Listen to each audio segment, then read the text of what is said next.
Okay, well, maybe we'll make a start. There'll probably be some people still wander in. But thank you for coming. My name's Rob Hopkins, and the idea of this workshop is to introduce you to some work that we've been doing at the Transition Network for the past few months, which we're really excited about. And so the aim of today really is to introduce it to you and explain it in more detail, is to get a chance to get your thoughts on it in various ways as well. Because the great thing about this pattern language approach is it's something that can be very much fed into, and we'd like it to be really rich in terms of representing what's happening out there in the transition world. Have you got the microphone on? I'm having a little difficulty hearing. Okay. Do you want to maybe come and sit in the front row, because we don't have an amplifying microphone. Right, sorry, That's just a recording device. No recording. But if you want to come and sit a bit closer, maybe come and sit here. Rob, is it okay to close the door because we've got some music downstairs and it's a bit distracting? Yeah, that's fine. As Duncan was just saying, the windows in this room probably haven't opened since about 1983. So hopefully we aren't just going to gently marinade over the next hour and a half, but we'll try and there'll be at the end we go out of here anyway, and we'll go down into the corridor. So I wanted to just start by giving a little bit of history, I suppose, in terms of going back about where the 12-step way that we talk about transition came from. So quite early on in the life of Transition Town Totnes, Naresh and myself just started showing some films around the town and doing some talks, and that ran like that for about 8 months before we even thought about calling it Transition Town Totnes. So it was just the two of us showing films, meeting other people who brought different parts of the puzzle, like Sophie and Hilary, and people who came from other backgrounds and other disciplines, and who seemed to have bits of the jigsaw puzzle that just fitted in absolutely perfectly. And then in 2006, in September, then we had the Unleashing event, which seemed like a good thing to call it at the time.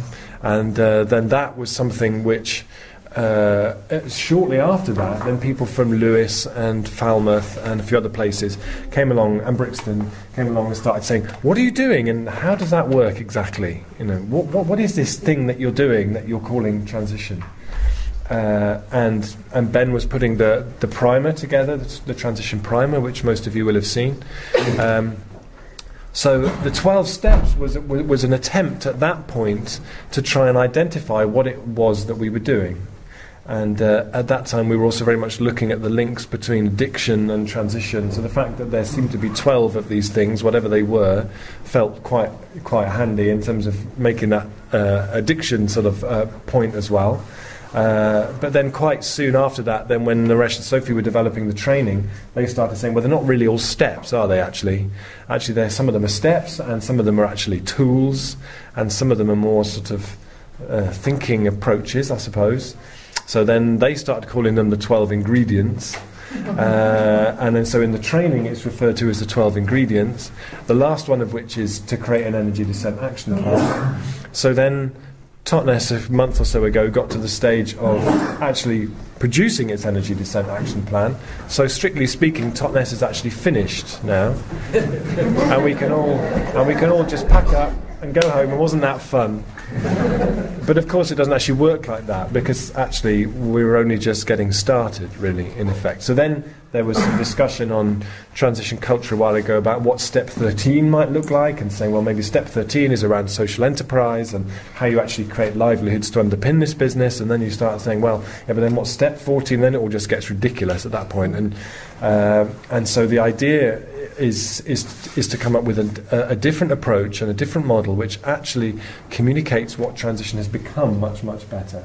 Because I think there's lots of things in the transition model which have always been implicit but not made explicit, and also I think that what transition does, what the 12 steps does, is it sets out how transition initiatives can get started and get moving along. And lots of people really like that sort of first you do this, then you do this, then you do this kind of tool. But what would be really useful, what I wanted to do just to start, was to get you into groups of about 4, and to just chat for about 10 minutes about what your experience has been of using that 12-step approach.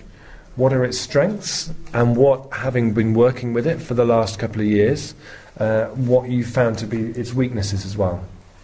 Yeah? And then we'll just feed back some of that. So if you can pull out maybe 2 or 3 strengths and 2 or 3 weaknesses based on your practical use of it over the last few years. Is that okay? So for about 10 minutes, and then I'll call you back together. So groups of 4 or 5 people.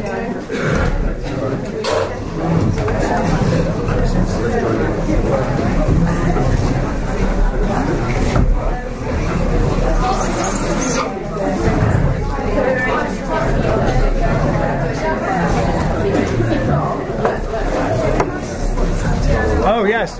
Just 1 second. Can I just have your attention 1 second? Paris, I'm brilliant. Where are you from? Someone has just asked me the hideous question that I get asked in interviews sometimes, and it's always really embarrassing. What are the 12 steps? So maybe you can help me out here. I'm going to try and see if I can remember them. Form a steering group, initiating group, awareness raising, sort of laying the foundations. Good idea. Form a steering group. So form a steering group. This is a sort of transition version of a pub quiz now. So if you see how well you've been paying attention over the last 4 years. Number 2. Yeah, you have to get them in order. This is me getting out of a very tight hole here. Sorry? Awareness raising. Laying the foundations. The Great Unleashing, very good. Do you know them? All working group? You don't know them? Oh, when you can't do that. Open space. Number 9 is Form a Bridge to Government. That's the one I remember. Number 9. 9 working groups. 11 is where, let it go where it wants to go. 9 is Form a Bridge. Interesting how people have their favourites.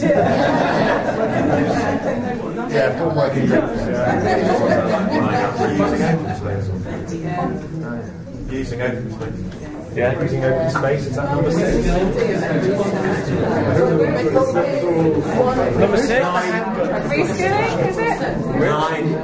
9 is Form a Bridge to Government.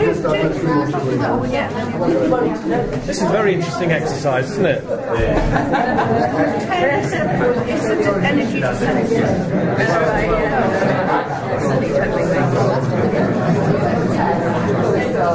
11 is let it go where it wants to go.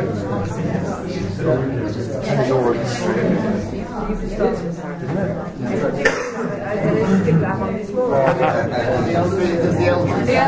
elders. Yeah, all the elders. Reskilling. Oh, the great reskilling. I think right. And then visible manifestation.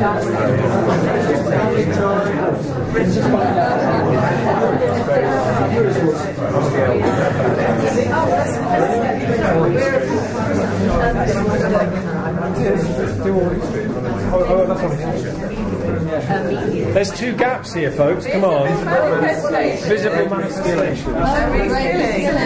Oh, the great reskilling. Very good. Can you read them out? So I can't quite see. But Okay. they're not in the order. They're not quite maybe in the exact Church of England prescribed. Okay. Number 1, form a steering group. Number 2, awareness raising. Number 3, lay foundations. Number 4, a great unleashing. Number 5, form working groups. Number 6, open space and stuff like that. 7, visible manifestations. 8, the great reskilling. 9, form a bridge to government. 10, honour the elders. 11, let it go where it wants to go. And 12, create an energy descent action plan. Alright? Go. Useful or not? Discuss. Okay. Thank you. So maybe we could just start with any things. So we'll start with what was good about. What's been good about the 12 steps? What have you found useful about it? Good to give a start. Okay. Give people something to look at. Guidance. Okay, so it's good for some initial guidance and to get started. And it's easy. And it's easy. Yeah. That's something to aim for as well. Okay. So you can see where you start and you can see where you move forward to. Give you some targets. Yeah, so you have targets to aim at. Anything else? It is flexible, so that as a list of ingredients, it can work for the people that want a set of steps, and it can work for the people that go, but I want to do this too. Yes. So, yeah. Okay. Okay, thank you. I think it's easy to relate to just in the fact that it's 12 steps and people recognise that as something that is easy to. Okay, great. For instance, shared language, isn't it, from the start? You can Google it, you can find out who else is having it, and build from there. Yeah, yeah. It's not too overwhelming. I think, okay, step 1 to 5, we can cope with that. We can leave local government for now, give you permission to not do it all at once. Okay, great. But some of the ingredients are things that we wouldn't necessarily have thought of ourselves, like the government thing we were talking about. Okay. And on that point, I think those ingredients, they are locally and regionally actually very different, and they need different amounts and different times to be put into the pot. Yeah, It's a yeah. different recipe in every place, Yeah, which isn't always clear to people, I think. yeah. And in terms of what doesn't work so well about them, or what you've struggled with them, or people think it's just the rules that you have to do in that order, and if you don't do the order, you're doing it wrong, and so won't let you, do certain things until you've done. We have big disagreements. People thought we're not allowed to do any projects because we've not unleashed yet, and yes. people might disagree with that, and big arguments because that is the rules as you said it, and we have to obey. It's really interesting that actually. So I was seeing that how even though it says everywhere, don't go through it one by one, and it's a set of suggestions. How many people do get very fixed to it being a rigid kind of a thing? If someone in the studio tries to argue, people say, "Do you think you know more than Rob Hopkins?" Almost certainly. Almost certainly. Yeah, it's a great weapon. I'm not sure that it's in the positive side, but people use it as a fantastic weapon for fighting each other. There's different ways you can use it. It's like you can use it how you're either following the rules and being good, or equally you've read more and it's not rules to follow. So it's a fantastic source of conflict. Okay. Anything else? I think it's missing this aspect of actually sort of motivating and activating people. I think we in Robinson have been through most of those, but we're still missing an awful lot of people who will come up and contribute their energy to it. And I think somewhere in that is missing. Okay. That makes sense? Yeah. Thank you.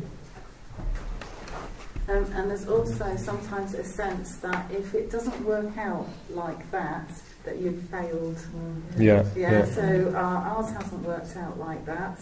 Like our working groups thing is, people have just gone off and done their own thing, and it doesn't have transition on the label. And then we're going, oh no, we've done it wrong, and there's that as well. Yeah. It would have been much better, say, as a bunch of patterns.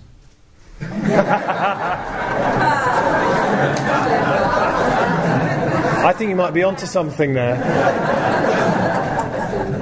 Yeah. I think the difficulty came with the beginning of the core group and it having to dissolve, because I'm in two different initiatives, and one core group hasn't dissolved, and one core group sort of just everybody became a core group, and so there was a lot of confusion around that. Yeah. A lot of hierarchy and power issues set up because of it. Yeah. I don't know what other initiatives have experienced. David? I suppose we're a movement based on whole systems and self-organisations. To have 12 steps or a rigid sort of framework doesn't really match our movement. To use a linear model to describe a systems approach, Tony? We were talking in our group about the difficulties we're experiencing. Most of us come from cities of different sizes, and the difficulty really of creating a transition group in a city, a transition initiative in a city. And I was talking about the approach we've taken in Norwich with transition circles, which are not in the 12 steps really, is a different approach, all about a local subgroup of the initiative. Great. Yeah, that's good. I was going to add, in cities, I really don't think the 12 steps are a good model. So my experience in Bristol, it just hasn't worked remotely like that. Yeah. Okay. I'm not one for following rules very rigidly, But I actually used it very rigidly when I was working with a council in South Australia, about 30,000 people in the community. And I wanted to keep